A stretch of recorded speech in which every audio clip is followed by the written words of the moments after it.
Ibungo, imana ko. How? Kari tore. Se, imana ising asaba hapa, hot water bottle si, thambige. Maray na fazani. Nakok tu sabara, ima yenge. Yengi imana. Ay susang sinduna, leble, makoygi manakta. Ibema, ising aying bapurao. Rumal ama niga, maray bagta nap. Ising lawraga, imada pire. Rumal mari mangaga, ising tu da thadare. John, longthok u. Imana ray bagta, aying barumal sinapige. Mahak, longthok i. Imana achot parumal ama, kabak sumdok laga, magi maray bagta, napi. Isingi botol du, magi masadagi thaidok na, thamle. Aidi tawvom khangdana, magi khuya oira phamduna, adum leire. Imana hangat handa, achot parumal singdu, ona napadunara. John gi sagat padu, khara hantarak pagum, tawi. Sor kap tawrambadu, tokre. Ngayhak leraga, John masada, supliba fidu, haidok lagi. Imana hai. Ningthamba khara farabra. Khara fare. Tumba them, Haijupsi ima semge. Ibema, nangi guli adudi kadai. Guli di leire. Makoyna irak basedi, tivam khangdre. Guli makhal yame, karambana karino khangdre. Phare, kona thirasi. Nangsu ahang basida, tumur. Nahak amuk ngamuktaduna, toklarani. Mana hiplibadu, aigi phamungni, ay ningsinglakli. Aina magidamak imada haikiba. Ipa pakhatkiba thodo, inaw na ningsinglakli. Aigi set sariba firoldu, ithanta amuk iyengi. Ayhak magi phamungda, hanglasu, hek changba ngamdre. Karam magi duda, tumugani. Pothaningbadi, hainingai leitrabani. Tumubadi. Ingaw na haugatlakibani. Maisa handorakpaduda, isagi sokthabadu, khanglakli. Adubu kamdauna. Amuksu hairak I imana. Tumurone nangbo. Tumdrabadi ana loirarnini. Napana nanga khanagadauba wa yami haibani. Asumna leibadi yabarado. Nabungsu yoraklani ngasi hayengsida. Karisu khalunu. Mahak asida sum tumjarasan. Imagi wadu taraga asum hangoiraki. Khoijeng nungjenglaki. Aina tawkhibasingdu hojiktada karino khalaki. Tadagi waduga palakpada kari haibagino khangninglaki. Tadada kari haikibagi. Akuppadi khangde athubagini. Khudakta lau pau chenkibani napana. Mahak laglabadi tanafam khanglani. Napasu adum khalli. Mapangalsu sole madi. Napana zongi anabasi matam sangadabu mali haiki. Adugi oirambaya. Phare kona ngangnarasi. Tumuro satlu. Pukningi olang on saunabadu. Karamakhaidi nemthare. Tumning banasu khang bangamlaktabane. Imanaga taksilakpane. Ayhak thoklaba malaknani khanduna. John gini thariba phamungduda adum. Kokamonga hek tainabaga. Ayhak adum tumthara male. Makha kari tawkhibage khangdre. Mikap hek thoklakpada John gi hifam adomda yengwe. Mahak kaduda leiramdre. Thangnaba kada kana wari watai sanaba matai. Numitsu phana yamna karamle. Lulungpaugi makhol manba ama tarakpada. Phamungdagi fan chongthaduna. Ipagi katana sele. Haigumladuna lulungpauga makhoi mayam. Koifam phamladuna sa thakminaramle. Aibu hek ubada lulungna fuk hawalaktuna. Good morning oza. Hairaga engonda yenglaki. Good morning lulungpau. Nahak lakba yam phare. Sa thaklabra. Ima kari leibage lulungda kharapijo. Mahak yamna wabi kharabani. Adugane lulung nahak saksu saminna khidawni. Aina thongani. John aingon lomda yenglaga nokmi tawraki. Aiga mit chana rubada mahak lukthai. Adubu singai amuk yengkhalaki. Aduga noki. Ayhak magi mit yengdudagi pak leithokpa ngamde. Mabu amukta ukhidribagum yengninglaki. Lulungna aikhoi animakpu amukta yengkhibagum tawi. Madutada ayhak bhab taraki. Ihe nahak ozagadi sak taknarabra. Oza zonga.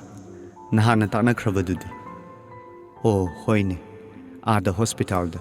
Aidi ikaw kauthuluri. John aingonda yenglaga amuksu haifet noklaki. Ipana John hek yenglibadu aisu ui. Lulung pauna. Oza Delhi amuk chatkani haibadu aibu pubigadra. Satningbrane nangbu. Satningi oza. Aikhoi imanasu chatlu hai. Paisasu pini hai. Ai chatke oza. Adugira nangna lakliba. Mani adugini. John sahibtasu haijaramlibani. Oza da hayo hai. Karigino khangde. John hek palakpada swai lawi. Mabu yenglaroi khanna yengdaba ngamlakte. Imana hairake. Chatlo namai namita thokluro. Numitsi a yaurabani. Lulungbusu sak pijagani haibadai. Sak thongnaba tawro. Makha amuk taramdana aihak adum tholakle. Maningi suri tafamda kanana soklubano khangde. Ising baltin ahungkhak thenduna leiramle. Iru maija thoklaga sak thongkatle. Sak thonglingai cheraksida makhoi mayam wa noktuna wari watai sanaribadu taraga aisu yawninglaki. Kari gumbada makhoina ngangnaribadu taningduna kagi phaklangda hek napsilubada John na ipada hairibadu taraki. Aidi ipa Rosigi manakta asum lairani. Makhoi ataidi wa amata hairakte tumin laine. Ai pakhatkiduna sakhum yawnaba chatpadu sadau thongi. Adubu ipana makha kari tarakpage amuksu taninglaki. Kadomdagino imasu sanglakle. Sakhumda thaba upudu hangdoklaga hawai Chenglei mana masing thum thauna singba lanthokduna aigi iteng pangbire. Mahakna lengdana phamlabada aihak makhoigi waridu taba phangkhidre. Pangkui-kuidana chak thongba loiraduna dining table da chana thaknaba mayamda sem sare. Ipagisu thammure. John lulungpaw mayamdu kausinduna punna pija pithakle. John chabada yamna penna ui. Yansangda thaw ngawbagi maroi karum tawbadu yawba faw khandoi. Sak maraktasu koima mabagum tawi. Adumakpu mahak mahaw khangna chabadi mali. Imana awat apasing hangbiduna sak chaba toknare. John chaba hek loirakpada mangonda pijaw haiba hida guli pige haiduna aigi suitcase hangdoktuna guli singdu thirubada. Ngarang numidang thiba khangkhidaba doctor na irakpa prescription irai laina aigi handbag macha amada thengnare.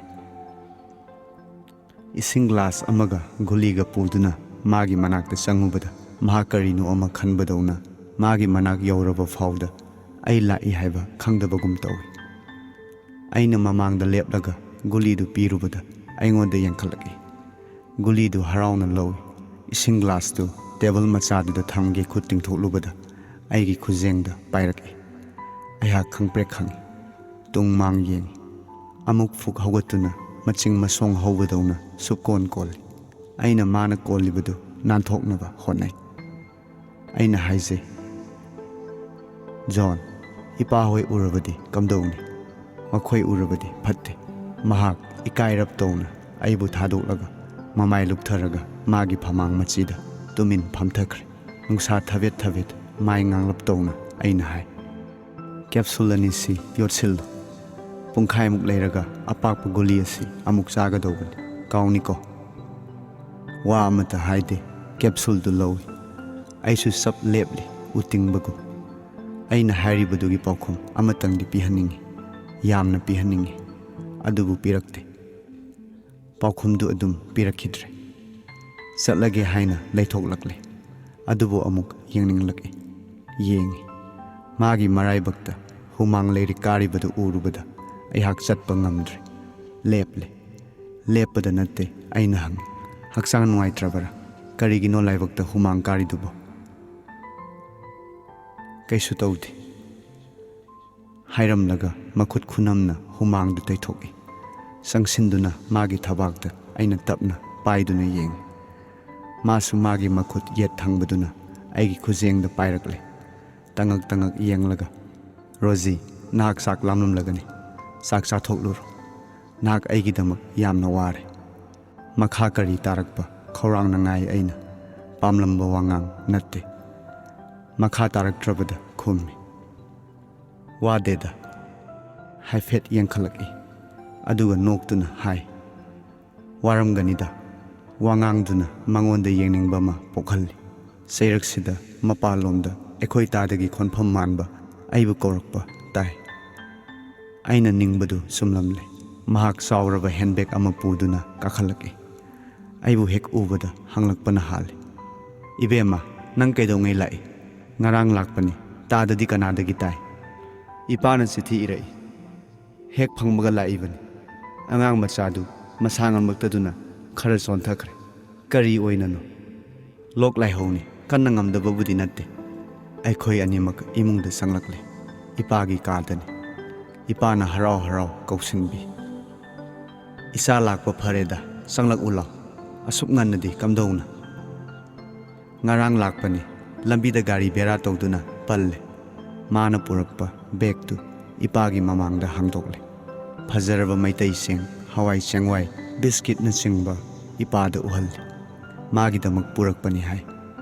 ꯇꯥꯗꯒꯤ ꯃꯈꯣꯜ ꯇꯥꯔꯕ ꯃꯥꯜꯂꯦ ꯏꯃꯥꯁꯨ ꯀꯥꯗꯨꯗ ꯆꯪꯂꯛꯂꯦ ꯃꯥꯅ ꯆꯥꯛ ꯂꯣꯏꯔꯦ ꯏꯪꯗ꯭ꯔꯤꯉꯩꯗ ꯆꯥꯊꯣꯛꯂꯒ ꯀꯣꯟꯅ ꯋꯥꯔꯤ ꯁꯥꯟꯅꯧ ꯍꯥꯏꯕꯗꯒꯤ ꯃꯍꯥꯛ ꯃꯁꯥ ꯃꯎ ꯁꯦꯡꯗꯣꯛꯂꯒ ꯃꯄꯥꯟꯂꯣꯝꯗ ꯊꯣꯛꯈ꯭ꯔꯦ ꯑꯩꯅ ꯆꯥꯛꯈꯨꯝꯗ ꯑꯩꯅ ꯃꯥꯒꯤ ꯆꯥꯅ ꯊꯛꯅꯅꯕ ꯆꯥꯛ ꯑꯦꯟꯁꯥꯡ ꯁꯦꯝ ꯁꯥꯔꯒ ꯏꯄꯥꯒꯤ ꯃꯅꯥꯛ ꯇꯥꯅ ꯄꯨꯔꯛꯂꯦ ꯇꯥꯗꯅ ꯀꯥ ꯃꯅꯨꯡꯗ ꯆꯪꯂꯛꯄꯗ ꯀꯥꯗꯒꯤ ꯊꯣꯛꯂꯛꯄ ꯖꯣꯟꯒ ꯆꯞ ꯆꯥꯅ ꯃꯥꯌꯣꯛꯅꯩ ꯃꯥꯕꯨ ꯎꯕꯗ ꯇꯥꯗꯅ ꯃꯉꯣꯟꯗ ꯉꯛꯆꯥꯅꯅ ꯌꯦꯡꯉꯤ ꯏꯄꯥꯒꯤ ꯃꯅꯥꯛꯇ ꯆꯪꯂꯛꯂꯒ ꯂꯣꯜꯂꯞꯅ ꯍꯪꯉꯤ ꯏꯄꯥꯗ ꯗꯣꯛꯇꯔꯗ ꯂꯥꯌꯦꯡꯕꯗꯨꯕꯨ ꯏꯄꯥ ꯖꯣꯟꯗ ꯌꯦꯡꯊꯣꯛꯂꯛꯏ ꯃꯥꯕꯨ ꯎꯕꯗ ꯅꯣꯛꯇꯨꯅ ꯍꯥꯏꯔꯛꯏ ꯑꯣ ꯖꯣꯟ ꯑꯩꯈꯣꯏꯒꯤ ꯒꯦꯁꯅꯤ ꯐꯝꯃꯣ ꯂꯥꯎꯁꯤꯗ ꯔꯣꯖꯤꯒꯤ ꯃꯕꯨꯡꯅꯤ ꯑꯩꯒꯤ ꯏꯆꯥꯅꯨꯄꯥ ꯑꯍꯟ ꯏꯝꯐꯥꯜꯗꯒꯤ ꯂꯥꯛꯄꯅꯤ ꯖꯣꯟꯅ ꯀꯔꯤ ꯈꯨꯝꯂꯛꯄꯒꯦ ꯇꯥꯅꯤꯡꯗꯨꯅ ꯃꯉꯣꯟꯂꯣꯝꯗ ꯌꯦꯡꯊꯣꯛꯎꯏ ꯃꯍꯥꯛ ꯑꯍꯥꯟꯕꯗ ꯌꯥꯝꯅ ꯍꯔꯥꯎꯅ ꯇꯥꯗꯨꯗ ꯌꯦꯡꯂꯛꯏ ꯏꯝꯐꯥꯜ ꯍꯦꯛ ꯄꯜꯂꯛꯄꯗ ꯁꯛꯐꯝ ꯍꯟꯖꯤꯟꯈꯤꯕꯒꯨꯝ ꯇꯧꯏ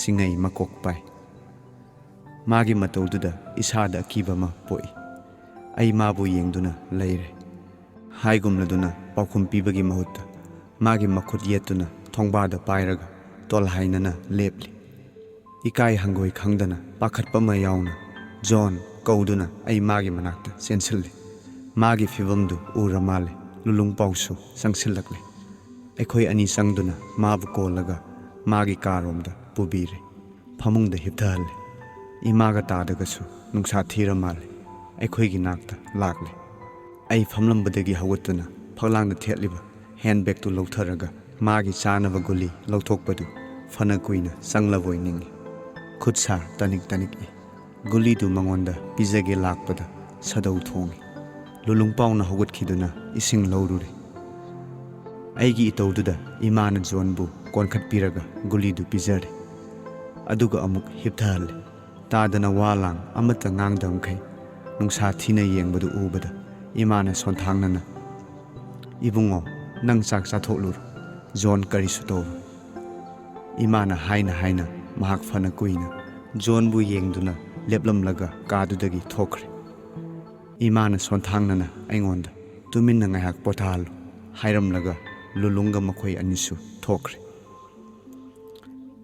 ꯏꯄꯥ ꯄꯥꯈꯠꯈꯤꯗꯨꯅ ꯇꯨꯐꯛ ꯇꯨꯐꯥꯏ ꯆꯜꯂꯨꯕꯗꯒꯤ ꯈꯪꯅꯤꯡ ꯅꯤꯡꯁꯤꯡꯂꯛꯇꯨꯅ ꯃꯥꯒꯤ ꯃꯈꯣꯡ ꯏꯪꯕ꯭ꯔꯥ ꯌꯦꯡꯉꯤ ꯈꯨꯗꯣꯟꯗꯨ ꯈꯖꯤꯛꯇꯪ ꯍꯣꯏꯕꯒꯨꯝ ꯇꯧꯏ ꯈꯨꯠ ꯑꯅꯤ ꯆꯪꯗꯨꯅ ꯅꯣꯏꯗꯨꯅ ꯁꯥꯍꯟꯅꯕ ꯍꯣꯠꯅꯔꯦ ꯈꯨꯌꯥꯗꯒꯤ ꯐꯤꯗꯨ ꯃꯁꯥꯗ ꯁꯨꯞꯄꯤꯔꯦ ꯉꯥꯏꯍꯥꯛ ꯑꯁꯨꯝꯅ ꯍꯣꯠꯅꯔꯕ ꯇꯨꯡꯗ ꯃꯍꯥꯛ ꯇꯨꯝꯊꯔꯛꯂꯦ ꯑꯗꯨꯕꯨ ꯀꯔꯤ ꯇꯧꯔꯛꯀꯗꯒꯦ ꯀꯤꯗꯨꯅ ꯃꯥꯕꯨ ꯁꯪꯗꯨꯅ ꯑꯗꯨꯝ ꯂꯩꯔꯦ ꯉꯥꯏꯍꯥꯛ ꯂꯩꯔꯒ ꯏꯃꯥꯁꯨ ꯆꯪꯂꯛꯂꯦ ꯌꯦꯡꯂꯔꯦ ꯃꯥꯅ ꯅꯤꯡꯊꯤꯅ ꯇꯨꯝꯕꯗꯨ ꯎꯕꯗ ꯑꯩꯕꯨ ꯆꯥꯛ ꯆꯥꯊꯣꯛꯎꯔꯣ ꯃꯍꯥꯛ ꯁꯪꯍꯧꯒꯦ ꯍꯥꯏꯕꯗꯒꯤ ꯑꯩꯍꯥꯛ ꯆꯥꯛꯁꯪꯗ ꯂꯥꯛꯂꯦ ꯆꯥꯕ ꯊꯛꯄ ꯂꯣꯏꯔꯒ ꯀꯣꯜ ꯂꯤꯛ ꯃꯌꯥꯝꯗꯨ ꯐꯦꯡꯗꯣꯛ ꯆꯥꯝꯊꯣꯛꯂꯤꯉꯩ ꯏꯄꯥꯅ ꯀꯧꯔꯛꯇꯨꯅ ꯃꯥꯒꯤ ꯅꯥꯛꯇ ꯆꯪꯈꯤꯕꯗ ꯏꯄꯥ ꯇꯥꯗ ꯑꯗꯨꯒ ꯏꯃꯥ ꯃꯈꯣꯏ ꯃꯌꯥꯝꯅ ꯑꯩꯕꯨ ꯀꯧꯁꯤꯟꯗꯨꯅ ꯐꯝꯍꯜꯂꯤ ꯏꯃꯥꯅ ꯍꯧꯗꯣꯛꯂꯛꯏ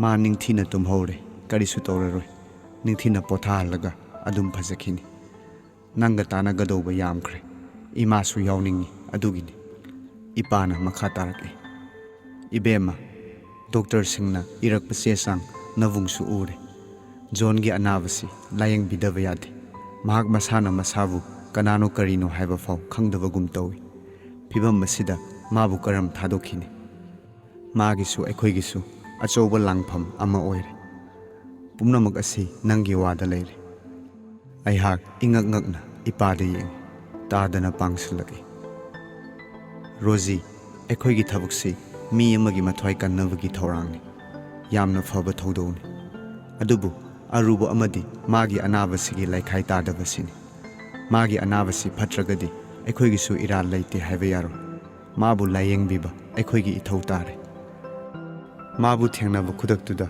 ꯃꯥꯒꯤ ꯃꯊ꯭ꯋꯥꯏ ꯀꯟꯅꯕ ꯅꯪꯅ ꯍꯣꯠꯅꯔꯨꯔꯦ꯫ ꯍꯣꯠꯅꯐꯝ ꯊꯣꯛꯄꯅꯤ꯫ ꯃꯁꯥꯗ ꯌꯥꯎꯔꯝꯂꯤꯕ ꯁꯦꯟꯐꯝ ꯃꯇꯥꯁꯤꯅ ꯇꯥꯛꯄꯗꯤ ꯃꯍꯥꯛ ꯏꯆꯝ ꯆꯝꯕ ꯃꯤ ꯑꯃꯗꯤ ꯅꯠꯇꯕ ꯃꯥꯜꯂꯦ ꯅꯤꯡꯏ꯫ ꯑꯗꯨꯕꯨ ꯃꯥꯒꯤ ꯑꯅꯥꯕ ꯐꯠꯇ꯭ꯔꯤ꯫ ꯍꯧꯅꯕꯤ ꯑꯥꯏꯟꯒꯤ ꯃꯇꯨꯡꯏꯟꯅ ꯑꯩꯈꯣꯏꯅ ꯊꯥꯅꯥꯗꯁꯨ ꯇꯥꯛꯍꯧꯗ꯭ꯔꯦ꯫ ꯍꯧꯖꯤꯛ ꯇꯥꯛꯂꯨꯔꯕꯁꯨ ꯑꯩꯈꯣꯏꯒꯤ ꯏꯊꯛꯇ ꯃꯔꯥꯜ ꯀꯌꯥ ꯑꯃ ꯁꯤꯖꯤꯜꯂꯛꯄ ꯌꯥꯔꯤ꯫ ꯃꯥꯅꯕꯨ ꯐꯠꯇ꯭ꯔꯕꯗꯤ ꯑꯩꯈꯣꯏꯒꯤ ꯉꯥꯛꯊꯣꯛꯅꯤꯡꯉꯥꯏ ꯑꯃꯠꯇ ꯂꯩꯔꯣꯏ꯫ ꯑꯗꯨꯅꯤ ꯏꯄꯥꯅ ꯍꯥꯏꯔꯤꯕꯁꯤ꯫ ꯑꯩ ꯁꯝꯅ ꯍꯥꯏꯒꯦ꯫ ꯃꯥꯕꯨ ꯔꯤꯐꯔ ꯇꯧꯔꯛꯂꯤꯕ ꯍꯣꯁꯄꯤꯇꯥꯜ ꯗꯤꯜꯂꯤꯗꯅꯤ꯫ ꯃꯗꯨꯗ ꯃꯥꯕꯨ ꯄꯨꯕ ꯇꯥꯏ꯫ ꯄꯩꯁꯥꯒꯤꯗꯤ ꯄꯨ ꯂꯪꯗꯨꯅ ꯍꯣꯠꯅꯒꯅꯤ꯫ ꯃꯥꯒ ꯂꯣꯏꯅꯒꯗꯧꯕ ꯃꯤ ꯆꯪꯏ꯫ ꯍꯣꯁꯄꯤꯇꯥꯜꯒꯤ ꯆꯦꯁꯤꯗ ꯅꯍꯥꯛꯄꯨ ꯃꯥꯒꯤ ꯐꯦꯃꯤꯂꯤꯅꯤ ꯍꯥꯏꯅ ꯏꯔꯤ꯫ ꯗꯤꯜꯂꯤꯒꯤ ꯍꯣꯁꯄꯤꯇꯥꯜꯗꯁꯨ ꯅꯪꯒꯤ ꯋꯥ ꯆꯪꯒꯅꯤ꯫ ꯈ꯭ꯋꯥꯏꯗꯒꯤ ꯑꯔꯨꯕ ꯑꯃꯅ ꯖꯣꯟꯅ ꯅꯪꯕꯨ ꯃꯥꯒꯤ ꯐꯦꯃꯤꯂꯤꯅꯤ ꯍꯥꯏꯅ ꯊꯥꯖꯔꯤꯕ ꯑꯁꯤꯅꯤ꯫ ꯑꯁꯤ ꯅꯠꯇ꯭ꯔ ꯏꯄꯥ?